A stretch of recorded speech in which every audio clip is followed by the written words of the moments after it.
there's a lot of advancements happening. With the Save Section 9 people, actually, I got to meet with Bernie's people like very recently. Hmm. I never get to meet with these kinds of people, but all of a sudden they're all turning out. Not that this is like necessarily all good, right? Like they may have their Right. own thing that they're trying to push through, but um, it's a unique opportunity to work together because they are more receptive than ever at this critical time. Which, I mean, we'll see what happens in a couple weeks, right? I Right. mean, actually, in 1 week, really. Wow, it's like Yeah. it's here already. God dang, yeah, yeah. Oh yeah, I'll All know right, who my so opponent is in the next, probably in the next 8 to 10 days. anyways, let me get right to the business, right? Yeah, this is Sure. DBL7. As you know, I have the candidate interview series, and I've interviewed actually quite a few candidates this time, but this is actually one of the most interesting ones. But I'll let him introduce himself. Go ahead. Hi, my name's Mike Zumbluskas, and I'm running for Congress in the 12th Congressional District. That's basically from 14th Street, from river to river, up to the Upper East Side on the to 98th Street, on the west side to 100th Street, from Amsterdam to the river goes up to about 112th in Roosevelt Island. The reason this is so important, it's putting two heavyweights together in the Party, Jerry Nadler and Carolyn Maloney, which people are going out and voting for now. And then you have the third, well, there's two other candidates, but the third candidate that actually has a shot of winning is Shiraj Patel. And I'm going to be taking on the winner. I'm a Republican, and right now, and I think I can win this thing. I really do. There is an opportunity to win. I'm a longtime Independence Party member until Cuomo killed my party 2 years ago. I joined the Republican Party because I couldn't see myself as a Democrat, especially in today's world. The Democratic Party is just, to me, it's closed-minded in a lot of ways. With the cancel culture, I don't think they've been doing a good job. Our school systems have been deteriorating for the last 30, 40 years, and it's run by Democrats. You have our economy that's blowing up. It's blamed, and that's all the Democrats, especially in New York City. Crime, that's Democratic policies. And to me, one of the big problems with all legislation is they try to do one size fits all. They don't do the research, because what works in New York City won't work in Butte, Montana. It's two different cultures. And we have to realize that that's the greatness of our country, because our forefathers saw that in their own time frame and saw that would continue on through our history. Well, because New York City back in the 1700s was much different than if you were living in Vermont at the time. And they understood that farming communities and urban communities have different requirements for their society to work, for their communities to work. And they set it up as a republic so that, and this is something that we've forgotten, that it's the local that leads into the national. And one of the problems I see with the Democratic Party, and somewhat in the Republican Party too, is they want the national to lead the local. Okay, so if you could just pause right there for a moment because I Sure. like what you're saying, but one thing that I'm not sure that my audience really if maybe they saw our last interview, but there may be new watchers. I want them to really understand your experience in the field. So, because anybody could say anything, right? But I know Right. you're just not another guy. Why don't you tell me a little bit about your experience in this whole political realm? How long have Well, you been in I've this game? I've been involved in politics since heavily involved in politics since '92, the first Ross Perot campaign. I tried to help build the Reform Party throughout this country. I've been involved in the Independence Party as just a foot soldier till I was a state committeeman. I was the New York County chairman for the Independence Party for almost a decade. I've helped Democrat and Republican candidates, independent candidates throughout my 30 years. And I'm talking literally hundreds and hundreds of candidates, almost always insurgents, because the establishment has too much power. And a lot of times they have this way of thinking that we have to go along to get along when we see that's not working. Our country has been disintegrating for a long time. Um, And I want my audience right now to realize that it's guys like this who've been in the game for 17 years. You don't see him on any of the 30 pundits years. I'm sorry, 30 years. You don't see him on any of the pundits shows, and he's not the only one that you'll see on my channel, right? Yeah, but he's definitely one of the ones that stands out with his length of they don't talk about the ground stuff, and it's really quite disturbing. A lot of these pundits talk about local government. They do nothing to support it or know about it.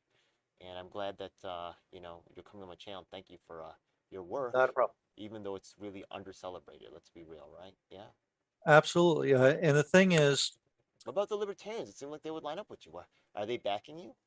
uh, some libertarians support me, but really, Sound like you line up real well. in some respects, yes. In some, I don't see. I actually believe government is a necessary evil. A lot of libertarians think everything should Nothing. be privatized. Okay. I remember one of my, I had a really good friend back in the mid '90s who was staunch libertarian, and we used to get into these discussions, and he wanted to privatize everything. That includes the court system, the police system. I'm going, the only thing he didn't want to privatize was the military, Yeah. So which, and that goes too far. that's one of the reasons why I was so excited. My actual interview is going to go a little bit outside the bounds of my normal interviews because of just this guy's actually active doing stuff, which is great, right? Actually, my group Save Section 9 that I'm working with, they're looking for bipartisan support for public housing. And I know that you said that you're a public housing advocate. Yes, I believe in public housing. The problem is we can't get rid of public housing. Now, because right now, especially in this city, and actually throughout most of the country, we have a severe housing shortage. And there are people that need assistance.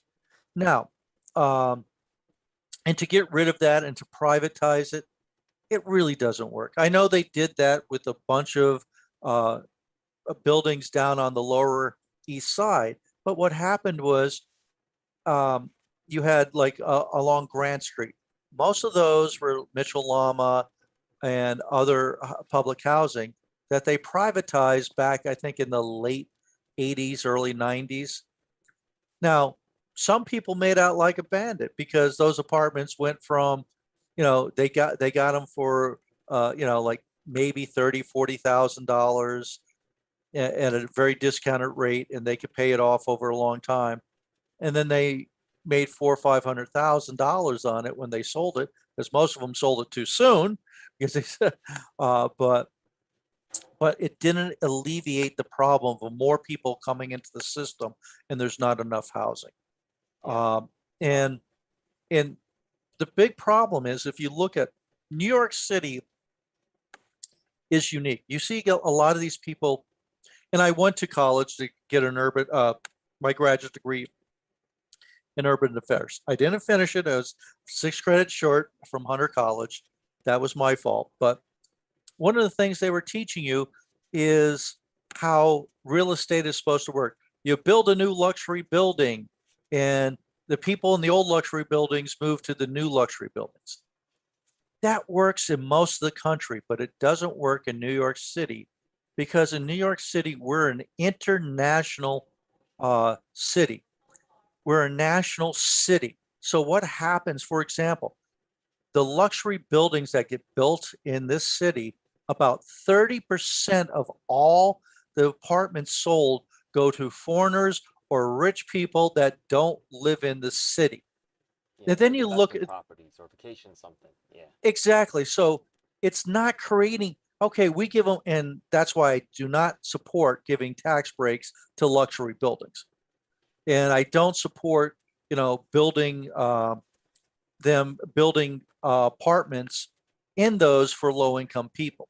And Okay. here's the big problem why.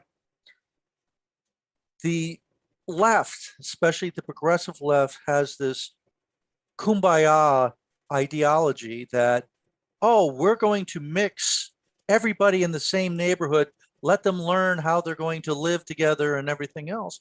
But they don't look at the practical side of it. When you live in, every time you put luxury buildings in a lower income, middle income place, what happens? All of a sudden, instead of that 99-cent store, you have that cheap Chinese restaurant. What happens? Now you get the coffee shops, you get the elite shops because they don't care about the low income people. They're going to be catering to the new rich and the upper middle class that are coming in. So what then happens is, like for example, I live on the Upper East Side.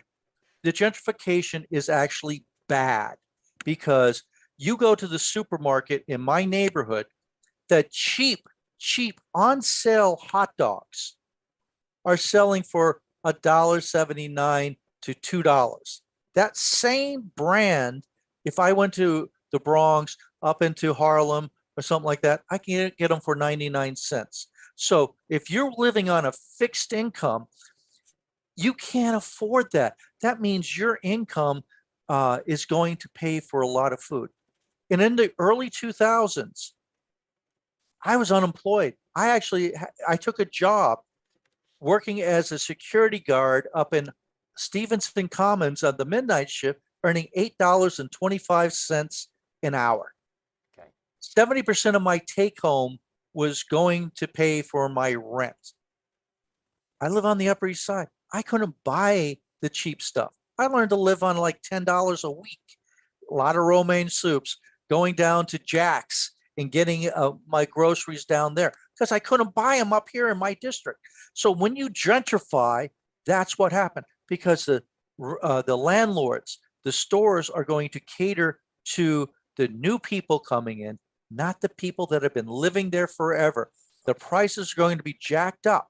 So this is the problem with a lot of people. They don't understand the logistics and how everything interacts with each other. So you're actually hurting poor and middle class people when you try to build luxury buildings and gentrify areas. Hey, quick You're question. hurting them. Sure. Which one of your opponents, right, do you think is most likely to win?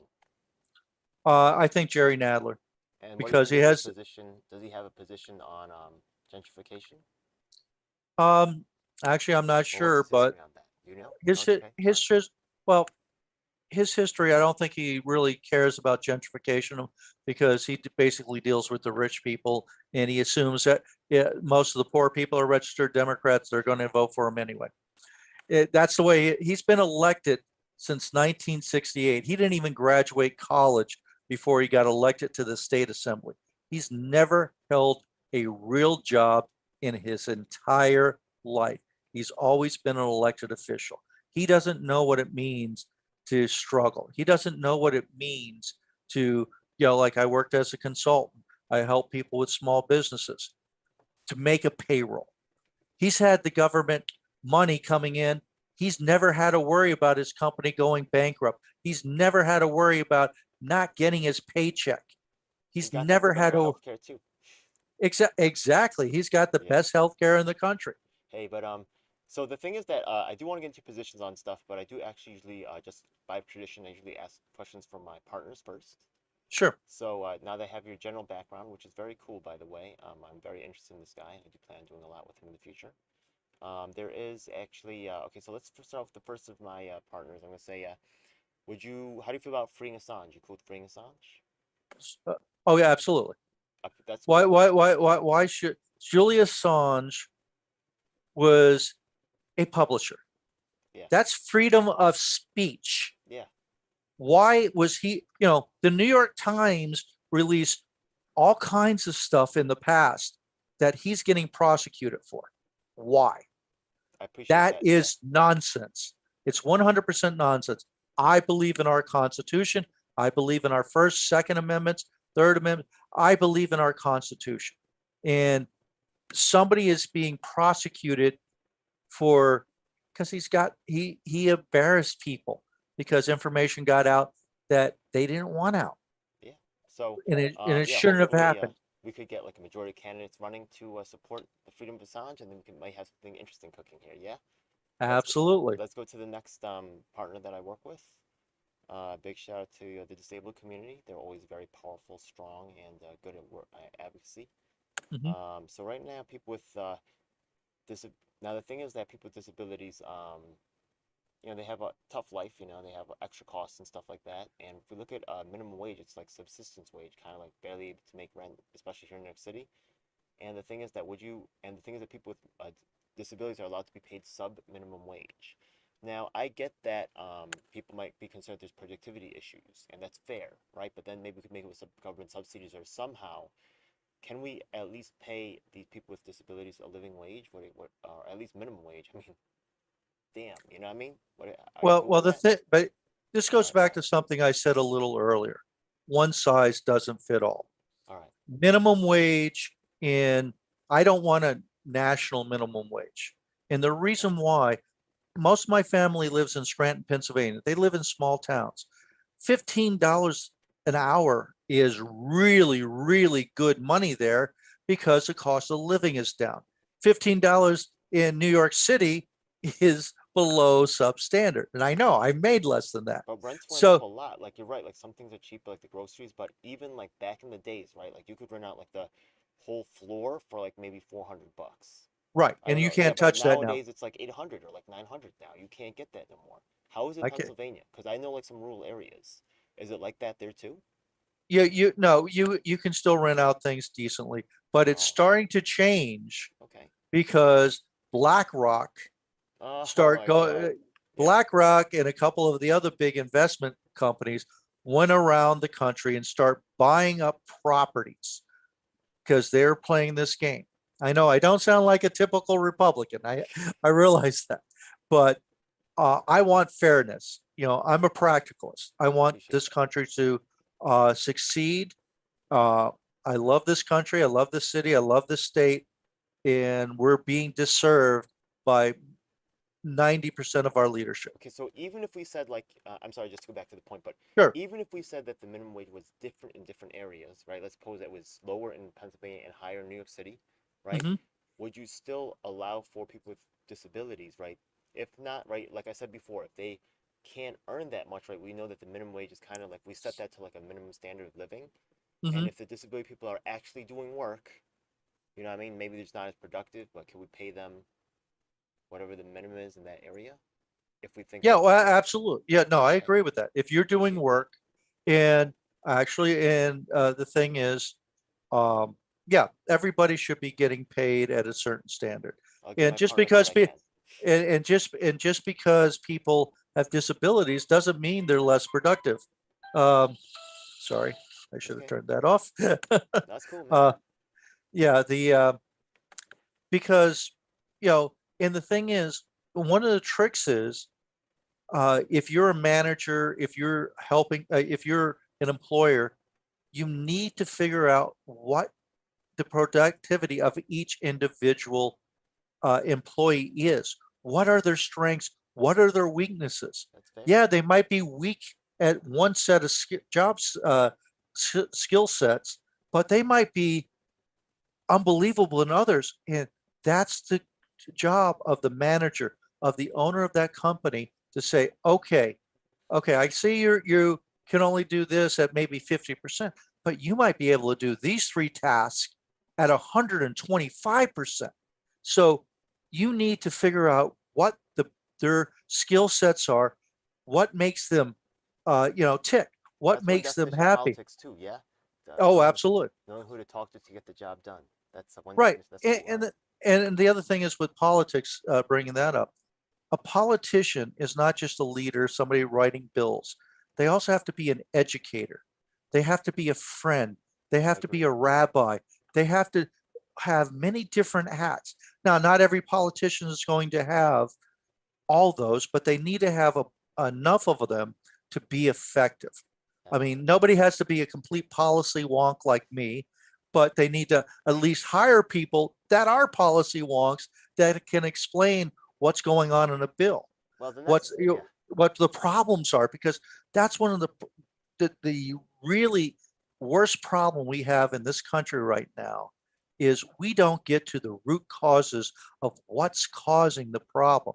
We want to go to these superficial, quick fix solutions that actually exacerbate problems in a lot of respects. Well, actually, I think the next two issues for my next communities are going to be quite interesting for you to talk about. I can't wait to hear you talk about them.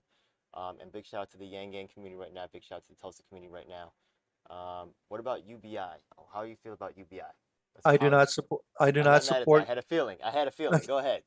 Lay it down. And one of the I'm reasons not I mad at don't that. Go support, ahead. that's fine. Yeah, I'm going to tell you the truth, whether it hurts me or not. I'm honest with people. You know, when I talk to you, you're going to know exactly where I'm coming from and why I'm coming from I'm there. not necessarily That's for it, where, just so you know. okay, Go not a problem. ahead. No, but what I'm trying to, I'm going to explain why I think it's ineffective and Okay. actually will hurt in the long run. Sure. First of all, this goes back to people not doing the research. UBI has been tried in numerous countries around the world Hmm. and has failed in every single one of them. They didn't get the results that they wanted. If you go to Denmark, you know, Norway, not Norway, sorry, Finland, you go to a number of others. There's like 8, 9 countries. They said, oh, yes, it made people feel better, but it didn't get them to actually go and get the education they wanted to, that didn't want get the uh, you know get them off of poverty. It didn't move the needle that much. The people that it did move the needle, most of them were already on that track anyway, to go to college, to start a business. It Okay. helped them, but it was a very small minority, Okay. because a lot of people I appreciate you. need. Yeah. I appreciate you explaining that. Now, some people out there will just want a yes or no answer, right? Because they're stuck to their answer, right? But to tell you the truth, I'm not really married to either answer. I really believe that people that make the policies, whatever, but the implementation is important. So, but Absolutely. so that actually brings up this next question. The other community that I work with is to the trans community. So let's Hmm. take a look at the trans people and let's take a look at let's be honest, right? A lot of things in their Okay. life they go through are unfair. They face job Absolutely. Yep. discrimination, they face housing discrimination, so they end up poor, and then they end up maybe necessarily having to go into public housing. So let's say that so when we look at the Medicaid program, we look at how they look for evidence of bias, right, as in terms of Hmm. service. They will actually collect data and say, well, white, blacks, what were the outcomes, things like that. So let's say that we run a similar program inside public housing, and we see that even though, I'm just completely making these figures up, right? Yeah. Let's say Hmm. 5% of the people applying are trans, right? But we only see 1% of the people in public housing are actually trans. So we go to the community and say, like, what's going on? Why the discrepancy, right? What do you think is going on? And, some of them are saying, oh, we're getting beat up, blah, blah, blah, blah, blah, right? We feel like we're getting discriminated in housing. You know what I mean? So right? So what are you going to do to help take care of this community, right? Because there's no law saying that you can be discriminating against them, right? But they still face this unfairness. How can you help them solve this issue and get them Well, fair access? that's a difficult question that I really haven't researched. I'll be honest with Okay, you. that's fair. Um, I don't think anybody should be discriminated against for any reason. Hmm. Um, and but the other thing is, people have to understand, and this is something that I think is lost in our political system right now, that everybody wants people to think the way they do. Hmm. And then they try to press that on them. And this is the problem I see right now. And it's not trying to win them over slowly. They want you to accept it immediately. And I'm sorry, it doesn't work that way, especially about people that never had to deal with people of, other races, other religions, whether they're trans, gay, or whatever. A lot of times it's a slow acceptance. So if you come across too hard, uh, you're going to turn more people off than you'll help, than it will bring them towards your side. And like, for example, and this is one of my problems right now with some of the things that are going on in our elementary schools, with climate change, with trans, with gay rights and everything else. Why are we teaching first, second, third graders this stuff? Let them be kids. I'm sorry. Okay. At that age, it's let them be kids. We don't want them saying, "Oh, the world's going to die because climate change" at 5 years old, 6 years old. Let them be happy. Now, when we get to late elementary, early junior high school, that's a different story. They've lived life. They're understanding more. Kids at that age should not be forced to be taught that. I'm Mm. sorry. Let them be kids. Well, okay, that's interesting, right? We're not going to agree on every part of that, but I'm glad to get your perspective on that. Now, just so you know, what's pretty cool is that I have actually asked, I think, over 100 people this exact question, a bunch of candidates. So if you go Mhm. back and watch my other interview series, you can see how other people respond to the question. And just so you know, my personal activism is deeply involved in this particular issue because my activism is to make sure that the little people, right? The thing is that people who are the end users and sometimes even the victims of these systems, especially the victims of these systems, right, Mhm. need to have a voice in the ongoing, review of the system, and hopefully in the planning as well. Because what happens is that the managers are always saying everything's going fine, right, and they just kind of brush over the concerns of the people who are actually the end users of the system. They need to have a way to engage. So that's really the core part of my activism right there. So No, I understand that. I see that all the time. there's also, yeah, I work for New York City, and yeah. they brush things under the table all the time. Also, And I hate that. I despise that because yeah, we're never it's going to get tedious. the root cause of the problem and figure out solutions Yeah, if we don't admit that there's a problem and try to figure out why that problem is happening, and be open to a bunch of different ideas and try things. And don't be so set on, okay, we came up with the solution. A year later, it's not working, but you double down instead of actually taking a but long, yeah, hard look and saying, do we just need to tweak it here, or do we have to scrap it and start something new? Don't be afraid to say, we made a mistake. but you made And the too right many point people don't. earlier, right, when you talked about education, because the Yeah. fact of the matter is that, right, the way that their ideas are formed, right, are really during that time. So they get a chance to decide what's right or wrong. So education is really key to Oh, really understanding things. absolutely. So to societal Yeah, change, right? but what I'm Because saying is yeah, first, second, third grade, I think that is too soon. First of all, that's you fair. You should can have, have your opinion on that, right? But the thing is yeah. that the gay people I talked to said that like the candidates and stuff, they would say that if people like, let's suppose that they were going to rent a room, then what Mhm. happened is that the people who were like already renting like other rooms in the facility would just rent out that room to prevent them from moving in. So how Right. you can't really, if you try to find one way to stop it, people find another way to stop it, right? So you could try to legislate like to stop the discrimination, but that's already the problem in the first place. You can't really stop the discrimination, even though there's no law allowing trans discrimination, right? It still Right. happens anyway. So it has to happen at a deeper level, and people have Right. to realize that, right? You can't just pass a policy and say, "Oh, it's all done." And this is Not what exactly, not exactly. and this is what I'm saying about it's more of an evolutionary. I'm sorry. I, I I don't, I wish it was that we can just snap our fingers and it changes. I'm 62 years old. I grew up in the military. During the late 60s, early 70s, I was on base most of the time. And I had no clue people had problems with interracial marriages until Right? my Yeah. father went over to Vietnam. I moved back to Scranton, Pennsylvania, where my family's from. And all of a sudden, I'm getting this. Wait. I'm growing up with kids like all over the place. I'm going over to people's dinners, and, you know, and it was natural for me. I had no, but now you look at it, interracial marriages have no, there's few people there's people that have problems with it, but they don't voice it the way they used to. Same thing with my first of all, oh no, Yes. no, I'm old enough. I remember Yeah, that I remember. how Yeah. bad it was. But the prime example is my father's mother and father, my grandfather and grandmother. My grandmother was Protestant. My grandfather was Catholic. My grandmother's family excommunicated her they didn't talk to her from 1927 to the 1960s, even though she divorced my grandfather in the early 50s. They didn't talk to her for over almost 40 years. That's sad. That's Now sad nobody decision, but now yeah, now sometimes, yeah. so you see what I'm saying? We have changed. We have advanced. Is it quick enough for a lot of people? No. Is it quick enough for me? No.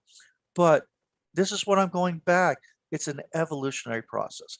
Also, Okay. you I'm know, not mad at that. Okay. So it, those are really the questions that from my partners. right. Now I guess I'm gonna ask them just general questions about, you know, just general campaign questions, like just about your Okay. positions. You ready? Okay, Sure. so one of the things that right now is going on, you see like the military involvement, right? You hear about China, stuff like that, right? A lot of people want to know about, foreign stuff. You want to talk about trade or war. Like, what's your position on that stuff? Okay. Well, I'm a historian. I was in the military myself. As you heard, I grew up in the military. Hmm. I'm a firm believer in what Machiavelli said. We don't have we don't have allies. We have friends for the moment. So we always have to worry about our own defense, and we have to worry. And our defense doesn't necessarily mean military. It also means production. It means our economic system. And COVID is the prime example where we've given away our security because most of our manufacturing is now overseas. Our medicines, our PPE was made in China. Our Biological weapons. computer, It's mhm, so embarrassing. It's so yeah, embarrassing. it is. And COVID was much worse in this country Oh my God. Yeah, because go ahead. because not only do Go ahead, we idiot. Say it. produce it over there, our bean counters, our accountants, we all went on just in time inventory. So our hospitals had 3 to 4 weeks of, you know, the masks, gowns, medicine. The world shut down. Nothing happens. When you're in the military, you know you need to protect your supply line.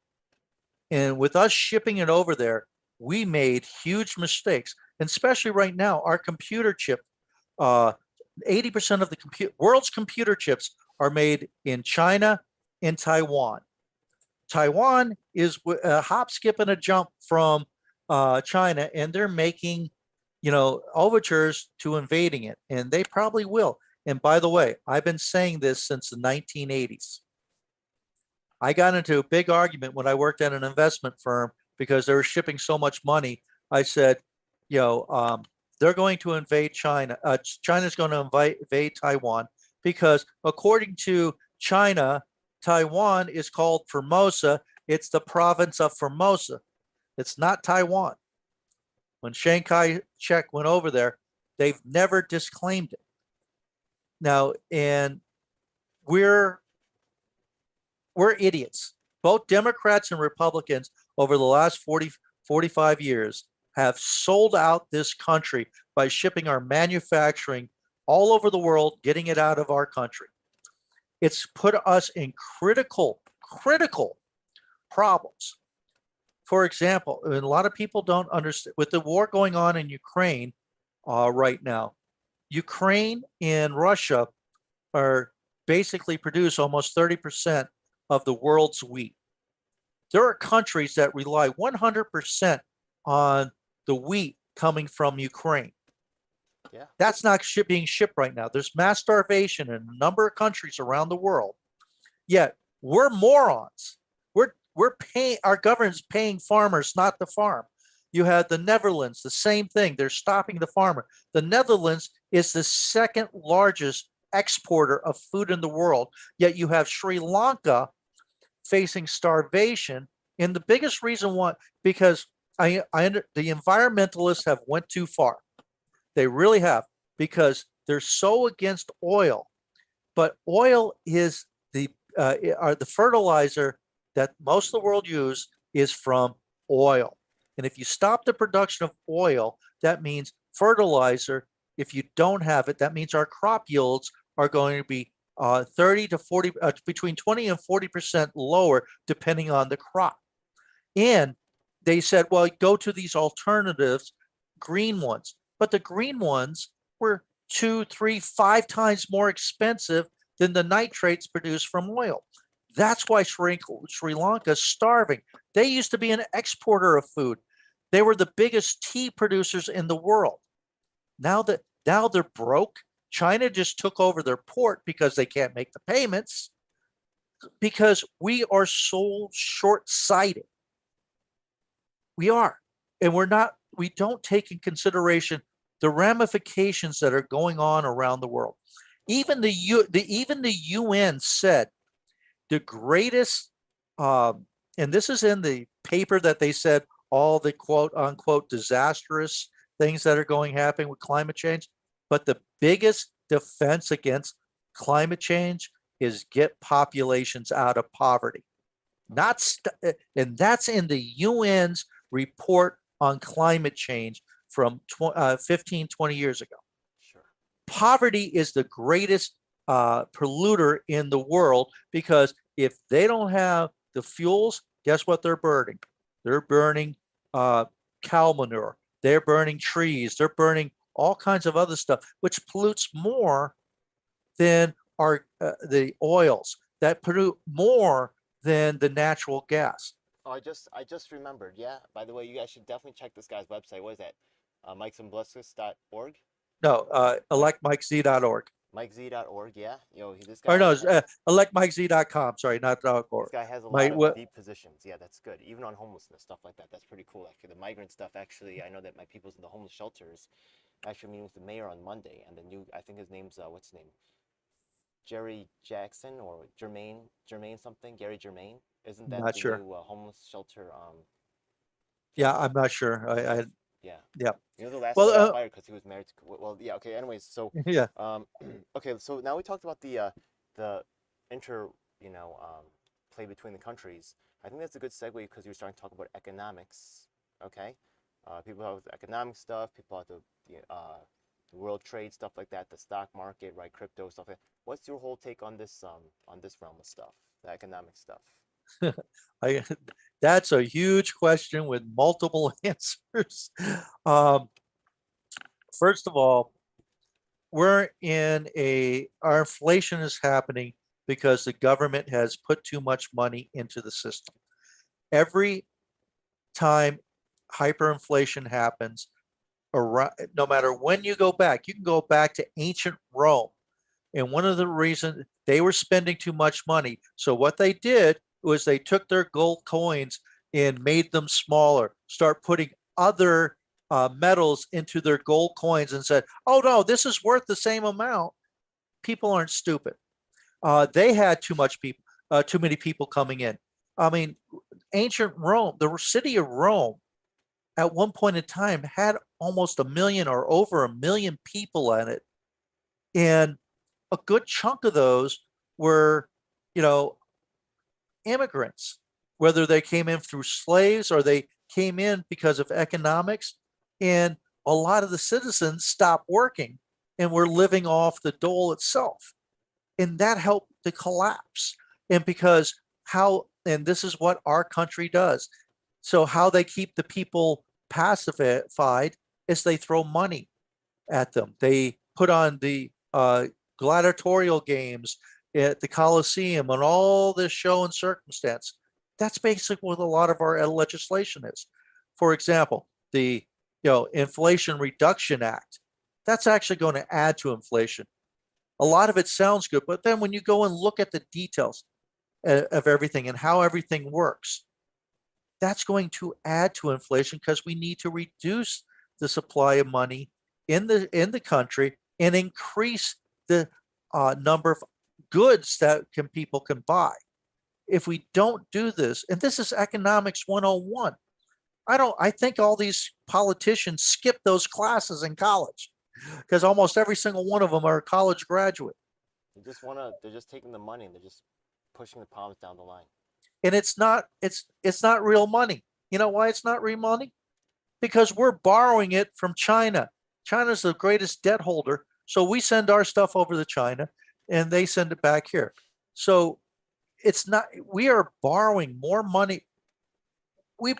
Prime example is we took in more money under Trump, in 2019. we took in more tax revenue than we ever did in the history of the United States, even if you take percentage wise. Yet we were still running uh, trillions and trillions of dollars of deficit every year. You, So, and yeah. that's a problem. And here, let me say something. For one of the things, I work for the New York City Department of Transportation. I see how much money is misspent. One program I did was we used to we contract out to, I work in the division that paves the street and fills the potholes. We contract out to milling contractors that take off the top layer of the street. When the Department of Design and Construction was running those contracts, they would actually hire contractors called resident engineers to oversee those contractors.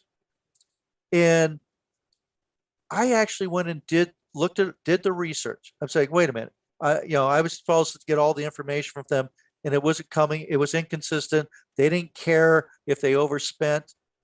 Well, I went in and did the research, and finally we're able to take the milling contracts in-house into DOT to start basically doing the contracts. Well, I did a study and I looked at it and said, if we brought it internally, we would reduce by economies of scale, we reduced the cost by over $3.5 million a year. One program, that's what I did, because I looked at it and said, hey, we don't need to throw money at this. The Second Avenue subway that, Nadler and Maloney are so proud, we got money, we got money. You know how we spent like almost 3 times the money that was originally planned for, and it took twice as long to build. Yeah. And it's in the first month that it was open, you had closures already. You had things breaking down. One thing there, the boring machine. We had 22 operating engineers in the contracts for just to run the boring machine. Everywhere else in the entire world, 4 to 5. Why did we have to do 22? It was a boondoggle. So these politicians throw money at it, but they don't do the second half. Legislators are also supposed to do oversight. Yeah. And they don't dig in. They don't do oversight because it's not glamorous, but Yeah. that's your job to And the city go in and doesn't like say, it, and they push back. absolutely. I mean, And yeah, nobody pushes for it. yeah, going back to DOT. Okay. We have 2 asphalt plants. And by the way, New York City is the leader. We led the entire world in recycled asphalt. Okay.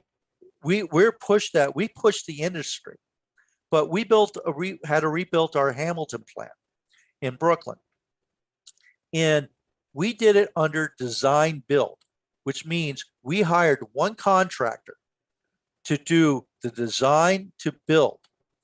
They did the whole kit and caboodle. We came in, we built it in a little over 2 years, came in $5 million under budget because that contractor now has incentives to do it that way. We're now rebuilding our Harper plant. We wanted to start 3 years ago. We couldn't get permission to do design build. We haven't started it yet. We're already twice as much the cost went up twice as much than what if we would have did design build, it would have already been built. That's what we need to do with these major contracts. We would have saved much more money on the Second Avenue subway, would have been built quicker. And here's the stupid thing.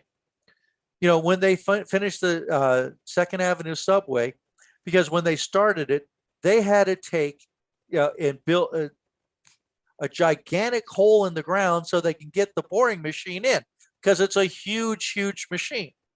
So instead, then they built a big hole and took the whole machine out. Why didn't we just leave it in there? Because we knew we were going to extend it.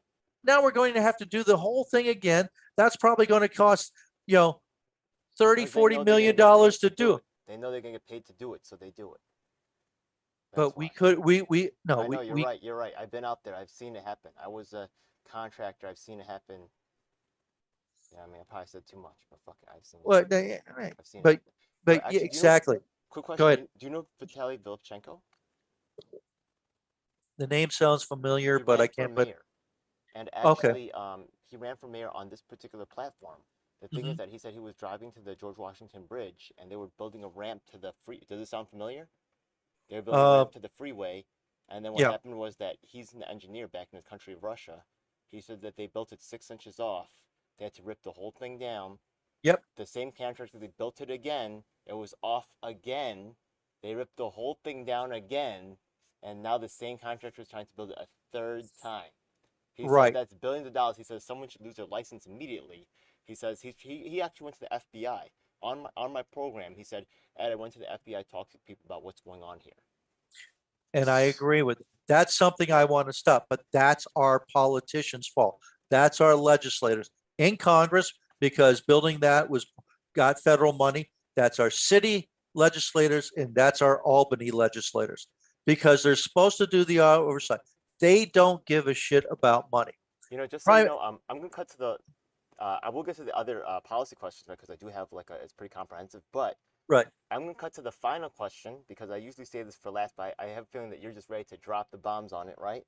Okay. So usually I say like, look, a lot of people out here say they're about fighting for integrity, stuff like that. This is clearly part of your modus operandi here, right? Yeah. Mhm. So the Yes. thing is, you know, I say so. Some people talk about, some people are actually doing it. So name a name, right? Can you point out some instance of corruption somewhere, right? Yeah, beyond what just everybody knows on TV, right? Yeah. Um, if you're actually fighting corruption now, right? Yeah, Right. then or you should be aware of something, right? Yeah. What's up, man? Go ahead, lay it Um, loose. Okay. Trying to think. Um, well, I think right now what's going on with us putting up uh homeless and everything into the hotels. The reason why they're doing that, this was all corruption under De Blasio. It's happening under Adams because these hotels have empty rooms. Okay. So we're spending like three times the money that we could put people in homes for less cost than it would put these people up in a hotel for a month. We could have paid for 3 or 4 families in a real apartment for the same. That is a boondoggle to these corporations, these hotels, because it is a game they're playing. Why is it that you think about it? We've doubled our budget, more than doubled our budget for homelessness in the last 4 to 5 years. We're only housing about 20% more homeless. So why did we? Because Cuomo's cousin's husband got multi-million, like he was paid like the Kobe Bryant Absolutely, of homelessness. Yeah, and did exactly. nothing. And the thing is, you, the voters, are partly responsible because you keep on re-electing these people. Yeah, It's hurting you. Throw the bums out. I don't care whether they're Democrats or Republicans. If they've been in there for this long and things keep getting worse, the problem's not them. The problem's you, because you're not paying attention. You're not voting. I loved quoting Benjamin Franklin. When he came out of Constitutional Hall and the people asked him, what type of government did you guys give us? He said, a republic, if you can keep it, yo, because we are the watchdogs of our politicians. so Mike, check the Votes plan. do matter. So the Sorry. thing is that actually I have an interview on my channel with Sam, who ran I think for president of the Libertarians. Okay. He didn't win, but he ended up doing quite a lot of campaign work. And the thing is that in Pennsylvania, the Libertarians won 200 elected seats now. And the way that Mm-hmm. they did it, they said they used something called the Munson Maneuver. There's other names for it too, but they got a hold of the voting lists of everybody in the district, and one by Mhm. one they went door to door, and converted as many as they needed to make it happen.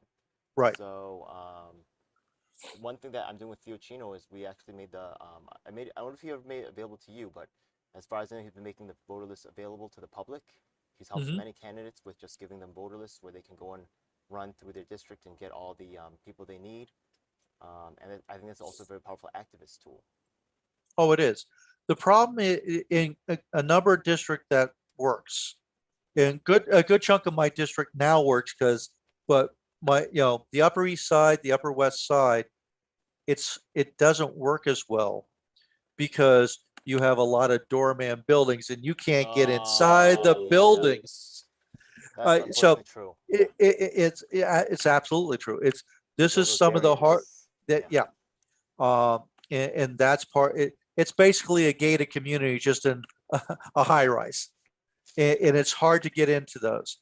But in other parts, I mean, I remember uh, back in 2017. Also, that's not the best place to have an anti-establishment kind of thing going, because they're very Well, establishment connected, right? some aren't Oh, actually. really?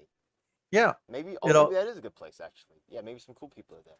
yeah. I mean, you have a lot of people on fixed incomes that have been living in these apartments. They bought their apartments back in the 60s, 70s, when they could buy them for like 50,000. Now, they're living on fixed incomes now. I know people like Oh, wait, the that. Kips Bay is in your territory, right? Kips Bay, Melanie Yep, Ocello? yep. Oh, snap. Okay. Hell yeah. So, so Yes, there's a sir. lot of there's a lot of things, there's a lot of places like that too. But, there are people that don't like what's going on, and Chelsea, oh, it's special, also in there. Yeah. yep, Oh, yep, snap. and, Okay. Let's go hit and him up, man. absolutely. Yeah. And another thing right now, a lot of people, even in these luxury buildings that are making, millions of dollars a year, are upset because of the policies that are being done by Alvin Bragg. And I these, work with a lot of these people in public housing though. Just the yep, fact that you're Republican, it's gonna be a tough sell, man. Like I know. already, just right there. But I'll speak for you, man. I'll say, look, he's been out there Hey, doing a lot of work. once people meet me and talk to me, I win a lot of people over, especially, because when I tell them, I've had, even though I wear a suit and a tie, I've been in, sleeping on couches. I know what it feels like to spend 70% of my income for rent and, living off, scraps. I know what it feels like to be going around, without medical insurance, and, I understand that. Yeah, I haven't seen And too much. I'm not crazy about Maloney, but she's not that bad to me. Suraj Patel, I can't stand his guts, and right, Naylor, I'm not really sure about what's going on with him. But yeah, right. I know that Maloney, yeah, yeah. But the thing is with he ran against Maloney, for he ran for another thing. He ran against Jonathan Herzog. He's just running for everything, like anything he gets hand on. oh yeah, I know. Yeah. But the problem with Maloney, biggest problem with Maloney, she's good at constituent services, but she's a very weak legislator. If you actually look at what she's passed very little. You ask her questions on a lot of the issues, she really doesn't know them in depth. I saw an And article recently that said Carolyn Maloney has passed a lot of legislation that said Nydia Velazquez has passed almost none. Maybe that was wrong, but is that really true? Carolyn Maloney has well, like she's passed some legislation, but it's usually weak legislation. oh, okay, It's not, she's not passing. When you go talk about the deep issues, she really has no clue about international policy. She really is weak on economics itself. And these are the biggest things facing us right now. But did she pass bills on women's rights? And, yes, and most of the bills she passed, I would have voted for too. Uh, but the thing is, she's not addressing a lot of the major issues that have bring our country down for the last few decades. okay. So Under let's her go back to watch, those. Okay, sure, go ahead. let's go back to those issues. So the things that economics we're talking about, inflation mostly. Is there Mhm. anything else really that you want to talk about the economics, or you want to move on to one of the other Well, topics economics, that in the thing? Go ahead. but economics is also one of the biggest problems and one of the reasons why we're in the uh, situation we're in is economics also includes education. And we've been very, very bad at educating our people, even at the university level. Sure. It's we're not teaching kids how to think critically, think for themselves. Well, I was Um, going to get to education. Yeah, it's okay, not question come up yet. Yeah, but hey, quick, one more question about the economic thing, just before we get sure. off that topic. How do you feel about TPP? I was against that. Okay, good to know. Okay, just want to know. Okay. I Um, was. I actually read the entire NAFTA. I started for it. By the time I got halfway through, I was against it. okay. This is something I read the entire NAFTA legislation. I actually was probably one of the foremost knowledgeable people on NAFTA in the country at the time. Yeah, you were on the Great Sucking Sound, right? Remember Pearl? Yeah, I Exactly. remember that time. Right? Yep. Yeah, Yep. he was the one who got it right. So appreciate that. Yeah. Yep. Yeah. Cool. Absolutely. All right. So because you actually read it, I know you're the type. I know you're the type. All right. So cool. Appreciate that. So now let's talk about education. Now we could frame that in some different ways, right? The main thing that we hear about when we hear about education reform is student debt. You know what I mean? Personally, I think that that's actually a way to just keep the system funded. But there's other issues with education as well, like GNT programs, magnet schools. It's a broad issue. What's your take on the education system? Go ahead, let it loose. Go ahead. Okay. You want me to start from elementary or do you want me to start from college? Wherever Because you feel is the most, okay, important. I'll start with the college. I don't believe in forgiving the debt.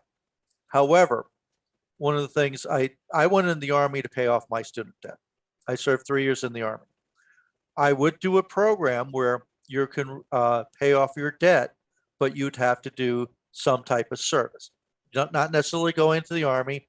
Obama had a system where you can go and do like a common, um, sorry, boom, I just space, but basically go into communities, underserved communities, and do uh, service for them, whether it's teaching, whether it's if you're medical, whatever it is, you go in and help the communities in that way to help pay off your debt.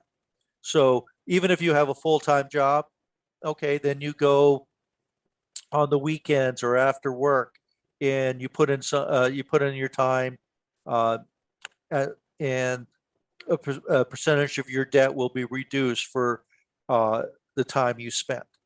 And after a few years, you can be completely debt free. And while you're doing this service, then you can defer your payments Okay, until that happens. that's cool. All right, good to know about that. Any other particular ideas about right education reform?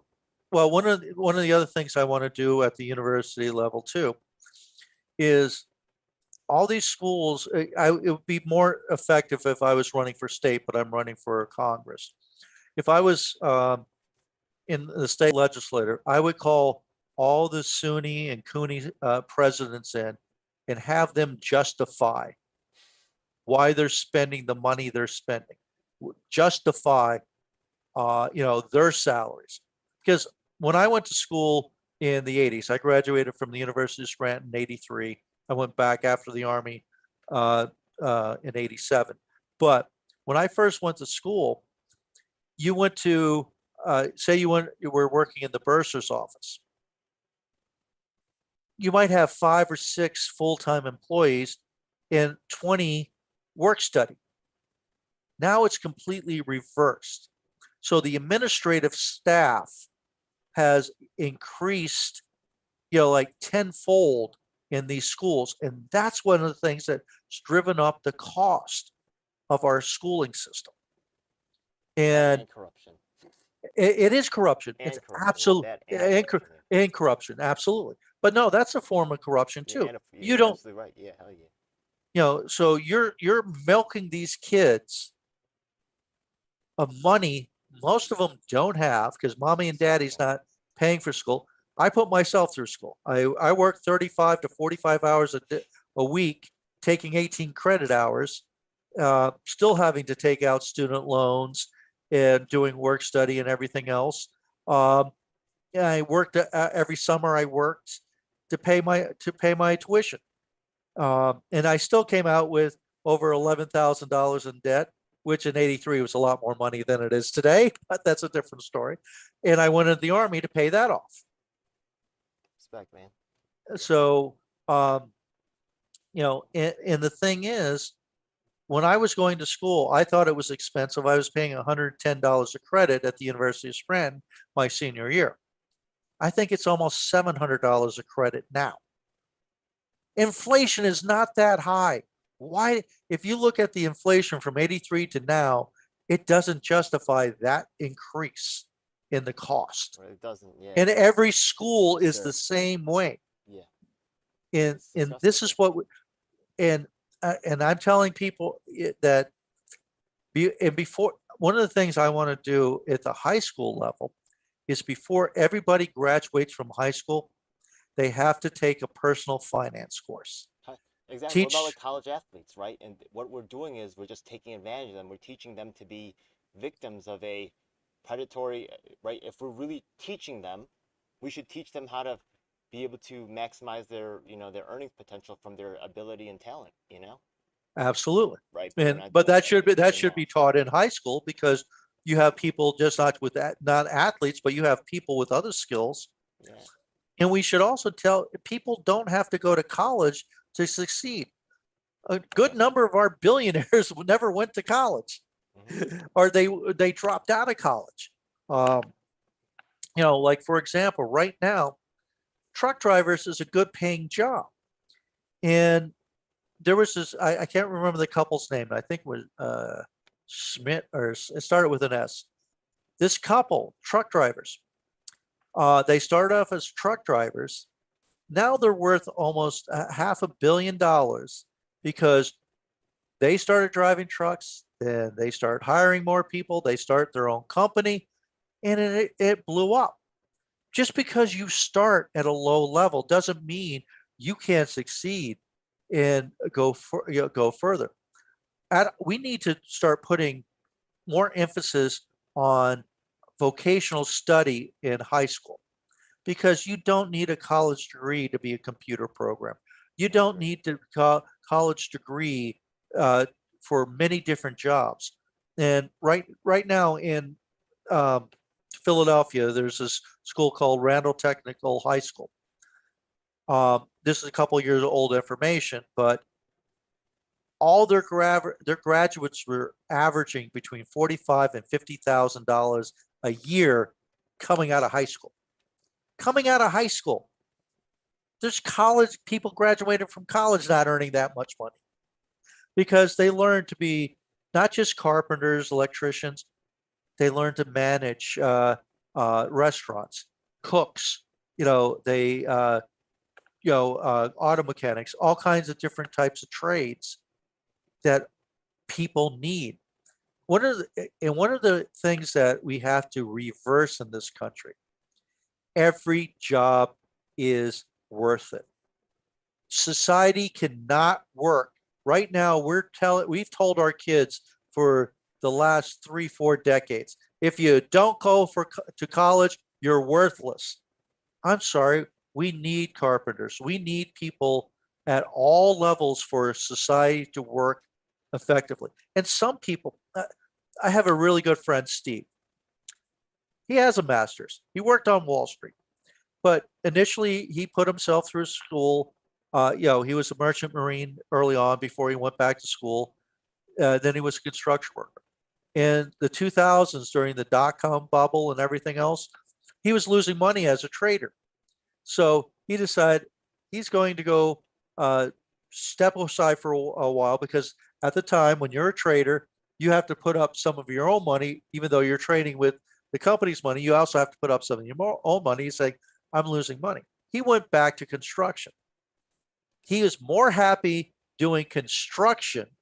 He just retired, but then he was on Wall Street. Okay, I got It that. was So let's move on to the next topic right sure, there. I'm glad to hear about sure. this story, but I just want to cover all the Okay, topics. not So, a problem. I what are your understand. ideas on criminal justice reform? Uh, Well, first of all, we got to get rid of the bail reform law. That Okay. is a joke. Uh, one of the things is, you have to punish people that commit crimes. Okay. Now, there's different ways of punishing them depending on the crimes and depending on their record. Um, one of the things I wanted one of my bills or positions that I put together when I ran for state senate, which is still on my website, is I want work probation.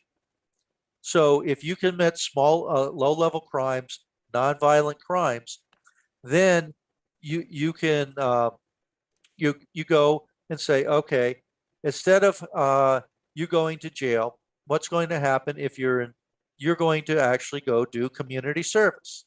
Okay. You're going to go, if you live in a NYCHA building, guess what? You're going to go in and help clean up the NYCHA, maybe fix things, Okay. help at soup kitchens, whatever jobs are needed to be done, you're going to be doing those. Okay. However, and if you're working or in school, we're not going to take you out of school. We're not going to stop you from working, but you're going to have to do your work probation after work and on the weekends. If you're not in school, you're going to have to do the work probation for 6 days a week, 8 hours a day.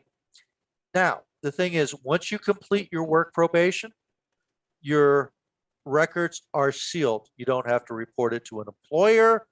You don't have to, nobody needs to know, will find out about it. However, they can be opened again for sentencing if you commit crimes again. Okay. So this is going to give people another chance. Also, while you're on work probation, you might be able to pick up skills depending on what's going on. So that can help you get another job someplace else. Okay. All right. Now, So, I'm go ahead. sorry. Was there anything else on criminal justice Well, reform? Go ahead. the other thing is I think that would do too is I think it would free up the court system because more people would plead guilty if if they committed the crimes.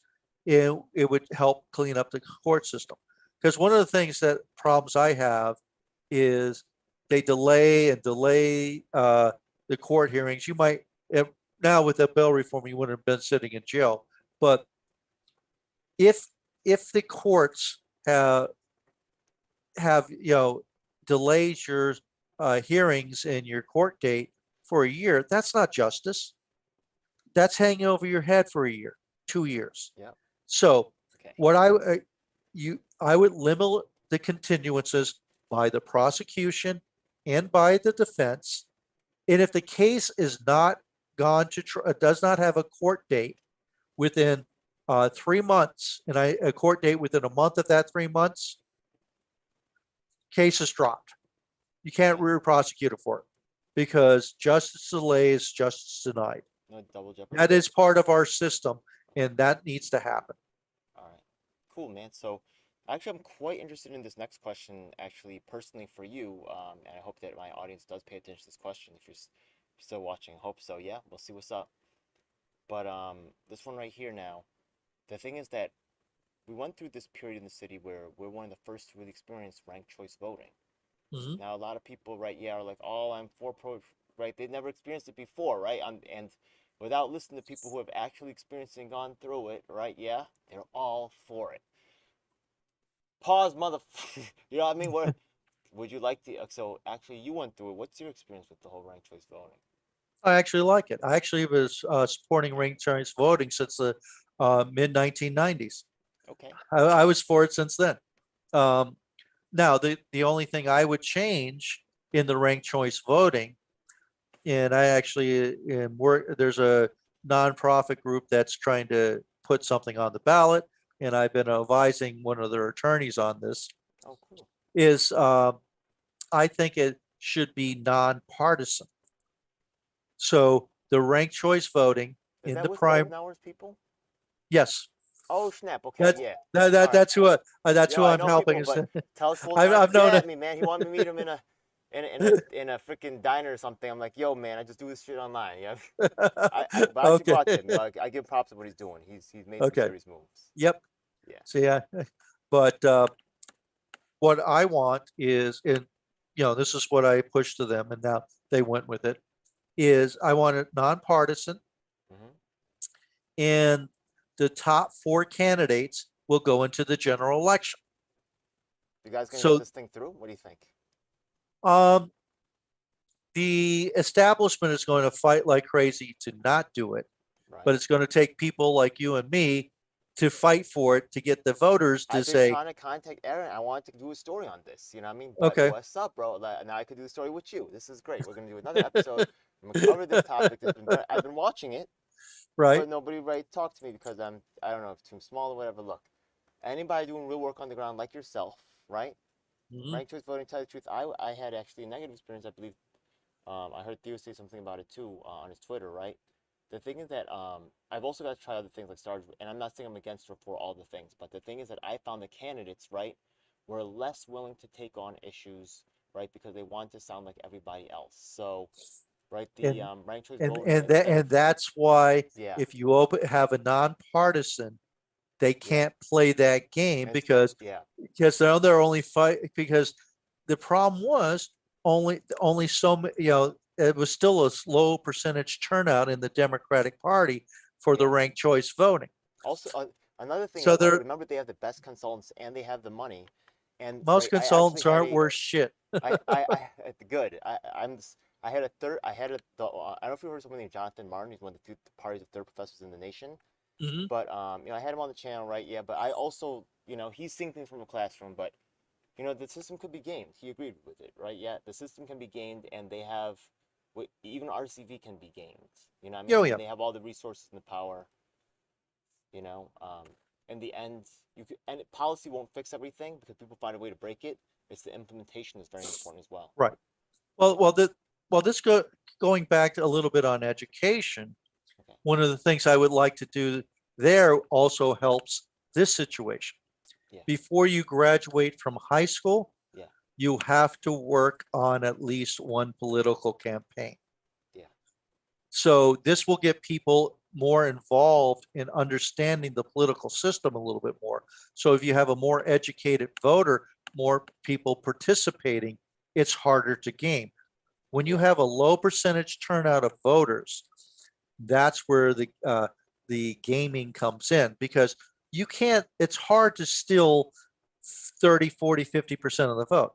But if all you have to steal is 2 to 3%, that's not as hard. And This is it happens all the time. this is one of the reasons why I'm a big fan about you, but this is one of the reasons why I'm so frustrated with just acts in general because people are supporting RCV, right? Yeah, like it gets the press, but your project, right, which is really an evolution of that to really correct some of the factors, right, from Mhm. being on the ground, from experiencing it, right? Yeah, they're not Right, talking about that. You know what I mean? Like this right. is a problem. You know what I mean? Like they need to list people that have actually experienced it and have like have some real legit stuff to say. People Well, I'm experiencing not background. technically What's going part of on? it. Yeah. I'm not technically part of it. I'm just an Board advisor. party, you I've guys need to taught, I've talk to taught, RCV. You guys need to talk to yeah, this guy. yeah. Yeah, that's what I'm thinking. Yeah, because like I said, I've had practical knowledge. I'm also one of these people, and here's one of the things that a lot of people don't do. They don't go and look at how it's worked in other cities across the country and around the world. And what are they doing different than what we're doing? And trying to figure out, okay, why did it work there? Why didn't it work there here? And what nuances do we have to do because we're New York City compared to other places? And New York City is very unique around the world. Of just as big as it is, the different boroughs. We are very multicultural. We have almost I think every language in the world is spoke here. It is very cosmopolitan city, and yet a lot of our issues are the same issues. Okay. And one of the biggest problems in New York City is it's hard to get press because if you live out in a smaller town, I'd probably be in the paper all the time. In New York City, the Times, the Post, all the major papers, all the major television channels, they go like, we don't even cover 3/4 of our congressman. Why are we going to Right. cover you? Unless you sell out, right? There's no money for you. If you're just rooting to I'm the not people's worried about interests, selling right? them. the average person is not going to donate. But if you're willing to sell out to like the industry, then they'll put you'll have the backing, and it's kind of fucking disgusting. It That's is, just what it is. Yeah. but the thing is, I'm not that good at it, but there are people that have raised money through the masses, 10, 15, $20 contributions. Okay. They're getting hundreds of thousands, millions of dollars that way. It's harder in New York City. It's harder for me because I'm a 62-year-old neophyte when it comes to social media. I agree, I admit it. Um, I'm learning, um, but the thing is, we need to get more people involved in telling most people, we've been brainwashed for a long time that our votes don't count, that no matter what we do, it doesn't help. Let me give you the prime example where it did help. The 1992 Ross Perot campaign. He ran one of the worst campaigns in American history. However, he got 19.5% of the vote. That scared the Democrats and Republicans so much that both parties adopted a majority of his platform. Okay. Most of the contract of America came out of Ross Perot's uh, Ross Perot's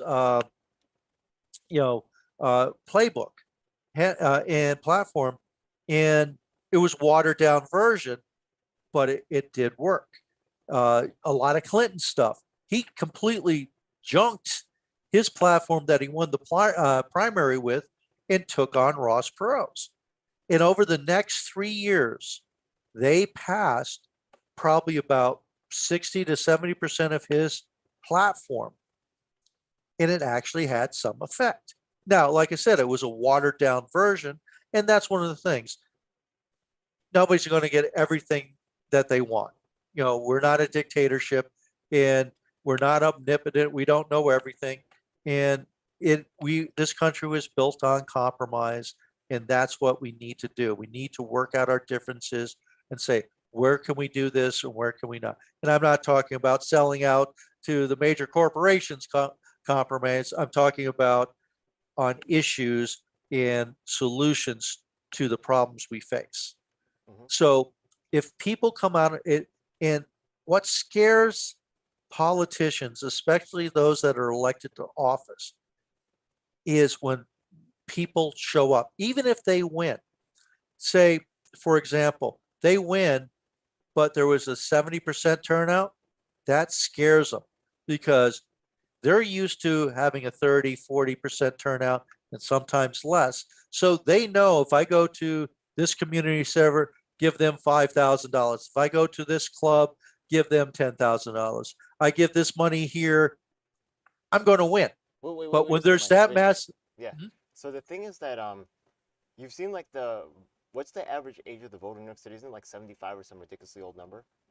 I'm not sure the age, but it is. Yeah, but older people come out and vote at a much higher rate than younger people. Okay, And so let's suppose that there's a nursing home, right? Yeah.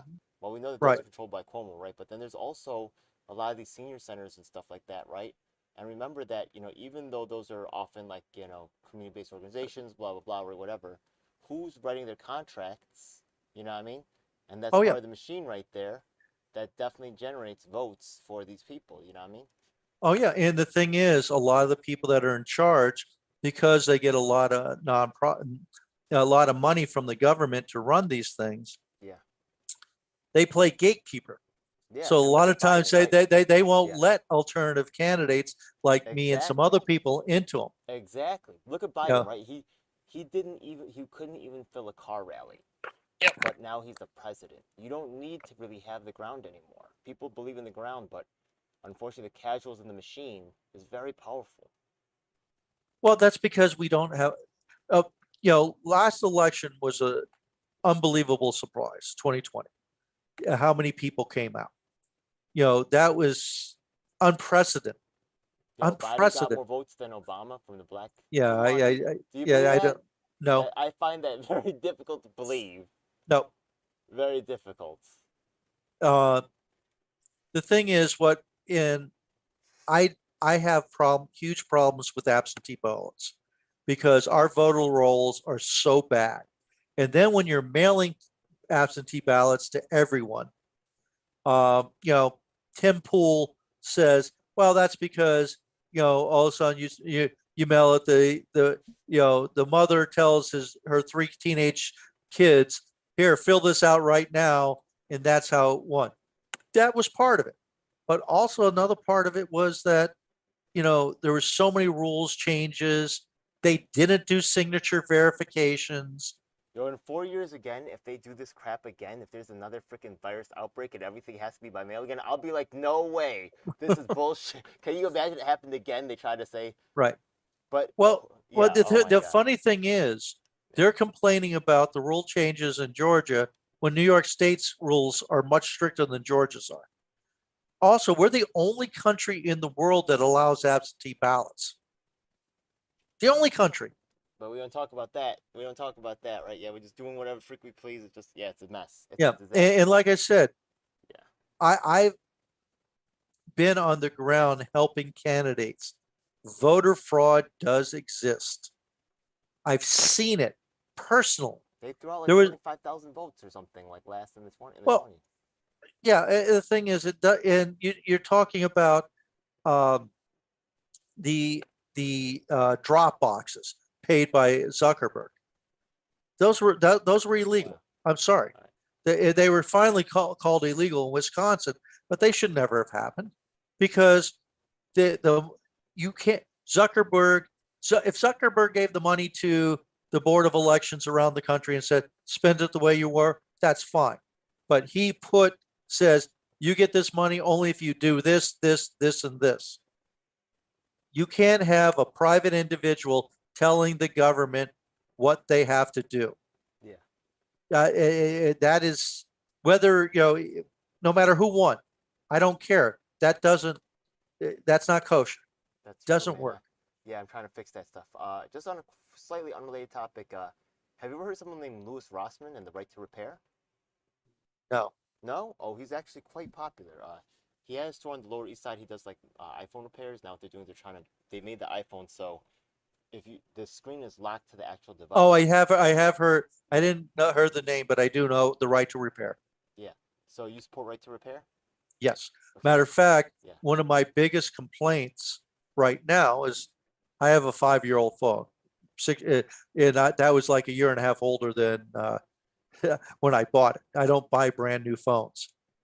Now it's starting to it's been acting up after the last update. It's even worse. I'm sorry. I'm going to go after these phone companies. It was different when you were paying $50 for a phone or whatever. But when you're paying $1,000 for a phone and you're trying to make it obsolete, no, no, that is different. And if I find out you're doing this, you want to see the fines that are going to come your way.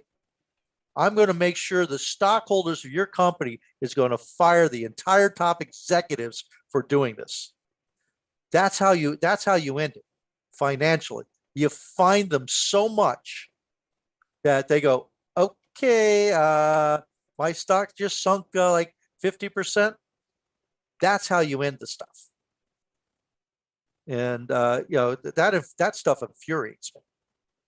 All right. So I'm glad to hear that, man. You know what I mean? We need more allies in that, and I think they made some good progress here in your state. And actually, I look up to Lewis. I think he's improved quite a lot, and he's got a good brand. You should check him out. Yeah. Okay, I Anyways, will. Yeah. yeah, it's cool. Okay, so really off the top of my head, I think that's really. Oh, I'm sorry. Yeah. If we look at the federal budget, one of the biggest, car busts for entitlements, right? Welfare, Mhm. Social Security, blah blah blah. What's Right. your position on those things? Well, first of all, I know there's a lot of waste in there, and we need to go in and change it. For example, like a lot of money that goes to nonprofits. We talked about this the last time. That we need to, why are you giving so much money to a nonprofit? You give $5 million to a nonprofit, and 3 million is going to the top 5 or 6 people in the executive staff. That's not getting to the people. Yeah. And too much of it right now is a game that's not getting into the hands of the people. If you would Exactly. have gave the people, got rid of the entire bureaucracy and just gave people cash payments, they would get more than what they're getting from the bureaucracy. And that's the problem. And if you go to, bringing up my history again, every time China overthrew their dynasties, it was because the bureaucracies got so big, so intrusive into people's lives. That's when they rose up and overturned uh, the dynasties every single time. And Russia, for example, the only time they rose up and had a revolution, there was when they were hungry because the bureaucracy uh, stopped food production, or it was causing problems. Right now, our bureaucracy has gotten too big, too powerful. They think they run everything. They they are more powerful than our politicians. Whether you dislike or whether you like or hate Trump, it doesn't matter. When you had the military lie to Trump on withdrawing troops from Syria, they told him there's only 100 troops in Syria. Yeah. I'm sorry, when the minister when the president is the leader of a country, and when the bureaucrats think they're going to overturn the policies of the duly elected people, Yeah. that's a problem. Oh, it's a huge problem. Yeah. You know, And, after the and elected people, people worry so much about the elected people. There's a whole bureaucracy that stays oh year yeah, after year, and and those corporate campaign consultants that we hate so much. You know what I mean? That we yep, duke it out with. Yeah, that they could come get it. Yeah, TGL7 coming for you. Yeah. right. Yeah. Anyways, yo, I'm gonna have a lot of fun, man. Honestly, I'm not trying to work with everybody who thinks like me. I'm looking for people like yourself that are committed, years in the game. In the Hmm. end, right? Yeah, you're gonna be there regardless. So the thing is that we gotta just find where we can work together, and that's Okay, gonna be the future, and that's it, man. So I'm excited to work with you, man. I can tell you're I dedicated. appreciate it. Yeah. Yeah, absolutely, because we need to improve, get things to improve for the people of this country. It's not for the rich and powerful. It's for the average American. I hope That's that who I'm going for. I hope you could be a big part of actually in 2 years, or maybe the next year. I think in 2024 definitely. I'm gonna do the something called the Unified Platform again. I'm gonna try Hmm. to get the emails of every single person running for Senate, House of Representatives, and Governor of each state, and then ask them to participate in a, panel discussions to see what we could agree on, and show that we can get some progress on some common sense issues. You know what I mean? And that's what has to happen. That's how, you know, compromise is not a bad word. And everybody has to remember, And all the leader we're states not out there. omnipotent. Yeah, and Yep. all those leader fucking aristocrats and party leadership aristocrats, you guys can suck a dick. I'm gonna work with guys like this who y'all shitting on. You know what I mean? And I'm gonna get them all together. You can only shit on all of us, on so many of us for so long. And you're gonna keep piling us up. I'm gonna get them all Mhm. together, and we're gonna fuck you guys, fuck your political aristocracy, and fuck your media aristocracy. We're coming. Yeah, you down, right? Yep. I got people in LA, people in North Carolina. I'm still working on Iowa. I got people in California, Illinois, I mean, Seattle, right? We're gonna try to come out with like a show and put it on cable access. I mean, some Okay. dope shit, yeah. Yo, actually, you know what's cool with the night show too? Maybe I'll try to organize, because Save Section 9 actually we got to see Burning People recently. It's really blowing up. I'll Right. try to organize like a slam dunk competition, because you know what I mean. People always portraying like them as whack, but we're gonna Hmm. portray them winning too. You know what I mean? And Right. maybe you could be a judge for that battle. You know what I mean? That would be cool, Okay. man. You know what I mean? We're gonna platform our own people. You know what I mean? And all the people that left us behind, yo, you getting Hmm. left behind. You know what I mean? Time to cover the ground, suckers. Yeah. Sorry, man. I got hurt at the end. Yeah. I've That's been okay. Don't worry about it. I've been advised not to. I'm still thinking about it. But by a dude who's in the homeless shelters right now, he said that he's got some moves going where he Hmm. wants me to play a certain role. Whatever. I am who I am. We'll see. But And I'm that's excited what I about this tell work. And that's what I tell everybody, and especially candidates that call me. Be yourself. Yeah. Don't be, if you try to be what the political consultants or whatever you think the people want, unless you're a master politician like Obama or Clinton Yeah. or some of those people, they're going to see right through you and you're not going to get anywhere. Be honest with people, even if you disagree with them. Be honest, explain your positions, and most people will respect that You know and the candidates respect do, they you. fucking hide. You know what they do? They're hiding. They're always Yeah, hiding. They're exactly. hiding. Yeah. That's what I I like don't about you. hide. You're out there pushing it, pushing the streets though. You're out there Exactly. making it happen. So that's definitely different. That's why I'm interested in you, right? I'm not. I don't just say it's all the candidates, right? You're definitely of high interest to me. Yeah. Thank you. I appreciate it. Yeah. Thank you. So I look forward to working with you again. I'll be in contact soon. All right. All We right. have our Thanks. meetings on Wednesdays at 7:30 with Safe Section 9. A lot of Okay. exciting shit's going down. Maybe you want to jump in. I don't know. Yeah. Absolutely. Yeah. God bless, I my can brother. do, I can do that this Wednesday. Oh, this All right. Saturday too. I'm also performing at Mott Haven Public Housing. If you want to come through, it's a party, bro. Okay. 12 to 6. Peace. Not a problem. All right. Thanks. Good night, everybody. Good night. Thank you. Bam. All right. So we have